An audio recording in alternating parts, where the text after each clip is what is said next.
እንደ ሆቴል ምድጃ እሳት የማያጣው የመካከለኛው ምስራቅ ከሰሞኑን አስፈሪ ነበልባል እየተንቀለቀለበት ነው። እስራኤል ቴሄራንን መደብደቧን የቀጠለች ሲሆን በደቡባዊው ቡሻር የሚገኝ ጋዝ ማውጫን ጨምሮ በርካታ ስፍራዎች ላይ ጉዳት አድርሳለች። ኢራን በአንጻሩ በሃይፐርሶኒክ ሚሳኤሏ ትላንት ሌሊቱን ቴል አቪቭ፣ ሃይፋ፣ ባቲያም እና ሬሆቮት ከተሞችን ደብድባለች። የሁለቱ ሀገራት የጦር አመራሮች መግለጫዎችን ያወጡ ሲሆን ሂዝቦላም ለኢራን ወግኖ የዛቻ መግለጫ አውጥቷል።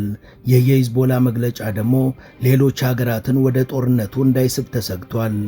አሜሪካንን ጨምሮ በርካታ ሀገራት ወደ ጦርነቱ እንዲገቡ የምትወተውተው እስራኤል እስካሁን የሐሳቧ አለመሳካቱ የቴል አቪቭ ሹማምንቶችን አስጨንቋል።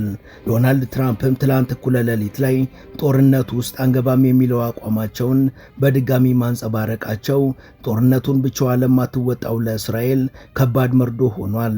የሲአይኤ አናሊስቱ ማገርነር በበኩሉ ኔታንያሁ ስልጣኑን ለማራዘምና ከእስር ቤት ለመዳን ሲል ለራሱ ሕልውና ብሎ የጀመረው ጦርነት ነው ብሏል። የታሪክ ሊቁ ሚሻመር በበኩላቸው ትራምፕ በጦርነት ውስጥ አንገባም በሚለው አቋማቸው ከቀጠሉ እስራኤላውያኑ እስከ ወዲያኛው ሊያስወግዷቸው ይችላሉ ብለዋል። Iran promised to open the gates of hell and overnight Israel felt that fury. ሙሉ ታሪኩን በመሿለኪያ ቲዩብ ያገኙታል።